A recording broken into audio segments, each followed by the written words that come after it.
Perkenalkan, nama saya Perdata Restuti dengan NIM 210306081.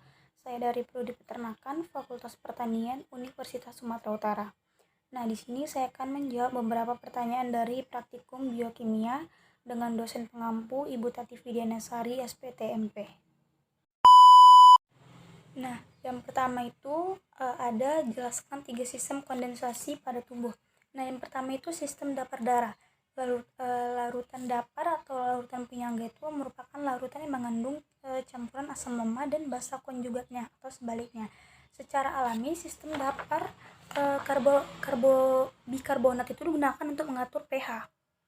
Nah, karena darah mengandung sistem dapar asam bikarbonat dan garam bikarbonat. Untuk mempertahankan pH darah tetap normal sekitar 7,4 itu diperlukan perbandingan kadar garam bikarbonat dan kadar asam karbonat sekitar 20:1.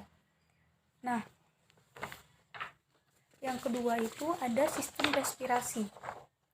Nah, proses respirasi itu tubuh menggunakan oksigen dan menyingkirkan karbon dioksida serta uap air.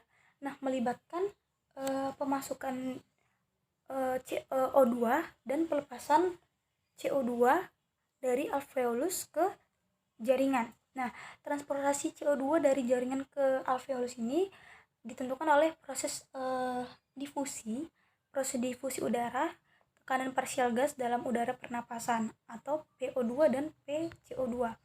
Nah, transportasi O2 dalam darah itu berbentuk gas larut dalam plasma, lalu ada O2 terikat hemoglobin atau HbO2, lalu transportasi CO2 dalam darah berbentuk gas larut dalam plasma, lalu ada asam karbonat larut dalam plasma, lalu ikatan karbamino dengan protein darah termasuk Hb atau sekitar 20% dan garam bikarbonat sekitar 70%. Nah, yang terakhir ada sistem ekskresi melalui ginjal. Nah, mengatur garam bikarbonat dalam darah dengan cara memobilisasi ion H+ di tubulus proksimal dengan reabsorpsi Na+. Nah, yang kedua itu sekresi ion H+ di tubulus distal ditukar dengan Na+. Lalu membentuk amonia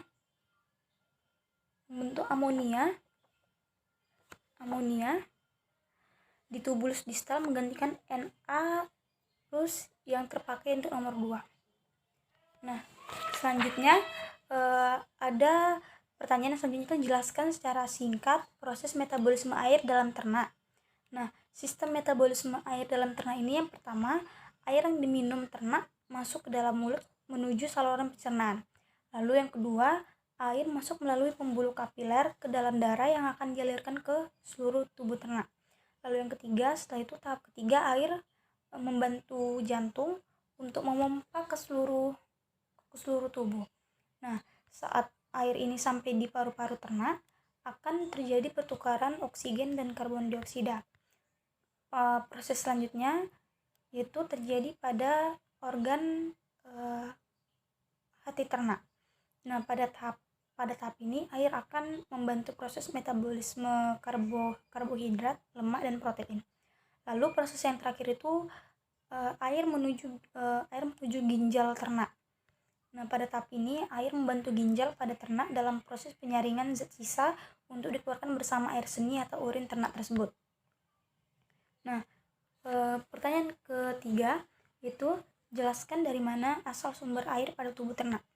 Sumber air untuk ternak itu berasal dari yang pertama air minum. Air yang bersih adalah air yang segar, bersuhu ruang dan terbebas dari pencemaran bahan-bahan yang berbahaya. Yang kedua, air yang terkandung pada makanan, seperti pada pelet dan rumput. Lalu yang ketiga, air metabolik yang didapat sebagai hasil dari oksidasi makanan dan sintesa dari molekul yang kompleks di dalam tubuh. Lalu jelaskan bagaimana cara menghitung air metabolik. Nah, di sini saya akan mengambil contoh. Bila suatu ransum mengandung 10% protein, 20% lemak, dan 55% KH. Jumlah air metabolik yang dihasilkan untuk setiap 100 kilokalori energi metabolik adalah, nah di sini pada tabel kita lihat terdapat zat makanan, yaitu karbohidrat memiliki air. Nah,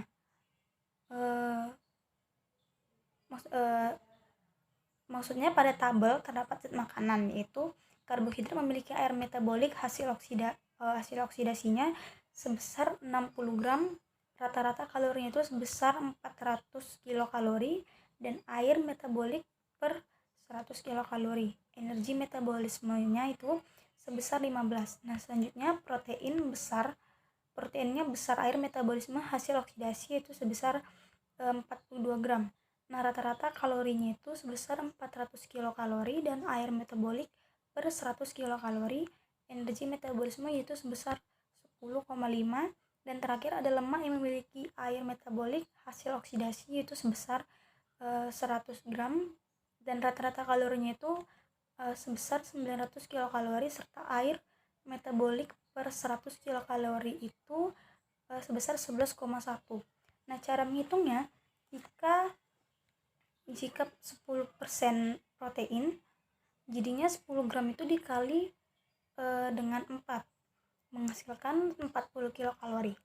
Lanjut, ada 20 gram lemak, itu dikali dengan 9, hasilnya 180 kilokalori, dan 55 gram karbohidrat dikali 4 menghasilkan 220 kilokalori. Nah, dijumlahkan menjadi 440 kilokalori.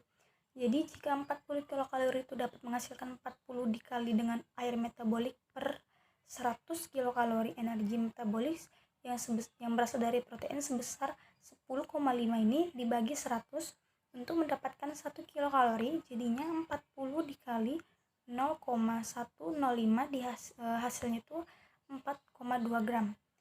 Nah, air metabolik selanjutnya yaitu 180 kilokalori pada lemak, itu menghasilkan 180 dikali dengan air metabolik per 100 kilokalori energi metabolis pada lemak sebesar 11,1.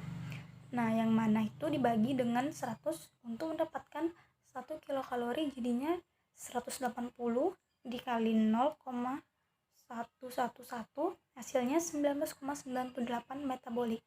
Selanjutnya ada 220 kilokalori yang menghasilkan 220 dikali air metabolit per 100 kilokalori energi metabolis yang berasal dari karbohidrat sebesar 15, ini dibagi 100 untuk mendapatkan 1 kilokalori, sehingga didapat 220 kalori dikali 0,150 menghasilkan 33 gram air metabolik. Nah, metabolik ini dijumlahkan mendapatkan 57 air metabolik. Jadi bila energi ransum 1 kilokalori, maka air metabolik yang dihasilkan adalah 57 gram. Untuk 100 kilokalori energi metabolik, maka air metabolik yang dihasilkan jadi dari 40 protein itu dikali dengan air metabolik 100 kilokalori energi metabolis sebesar 10,5, dihasilkan 420. Nah, selanjutnya 180 lemak itu dikalikan dengan air metabolisme per 100 kilokalori energi metabolis sebesar 11,1 menghasilkan 1998. Nah, selanjutnya 220 karbohidrat itu dikali dengan air metabolik per 100 kilokalori energi metabolisnya sebesar 15, hasilnya itu 3.300. Nah, dijumlahkan menjadi 5.718 gram air metabolik. Jadi 5.718 itu dibagi dengan jumlah sebesar 440. Nah, menghasilkan 12,9 dalam 100 kilokalori atau 13 gram air metaboliknya untuk 100 kilokalori energi metabolisme. Nah, faktor yang mempengaruhi ekskresi. Nah, selanjutnya faktor yang mempengaruhi ekskresi dan kebutuhan air, yaitu yang pertama, hilangnya air lewat kulit atau pada mamalia umumnya akan membantu atau melepaskan panas untuk mengatur temperatur tubuh. Nah, jumlah air yang hilang melalui kulit akan meningkat dengan meningkatnya aktivitas fisik dan temperatur lingkungan. Nah, yang kedua, hilangnya air melalui ginjal sebagai air seni atau urin. Nah, di ini sangat dipengaruhi oleh banyak faktor. Nah, pakan yang kadar protein dan mineral yang tinggi akan meningkatkan hilangnya air melalui kencing. Di samping itu, meningkatkan mineral natrium dalam tubuh akan banyak air yang akan diabsorpsi sehingga menimbulkan edema pada otak dan asites atau terlalu banyak cairan dalam rongga tubuh. Nah, hasil akhir dari metabolisme protein ini adalah urea yang merupakan racun bagi saluran kencing. Jadi untuk mengencerkannya diperlukan air sampai konsentrasi yang tidak berbahaya. Nah, selanjutnya hilangnya air melalui pernapasan hampir 40% pada unggas. Lalu selanjutnya saluran pencernaan, bentuk pakan dan susunan pakan mempunyai pengaruh nyata. Nah, contoh pakan serat mempunyai sifat pencahar yang menyebabkan banyak air yang keluar bersama feses. Nah, ekskresi kotoran sapi lebih basah dari kambing. Nah, sekian yang dapat saya sampaikan. Jika ada kesalahan kata atau penyebutan ataupun kurang jelas, saya mohon maaf. Terima kasih.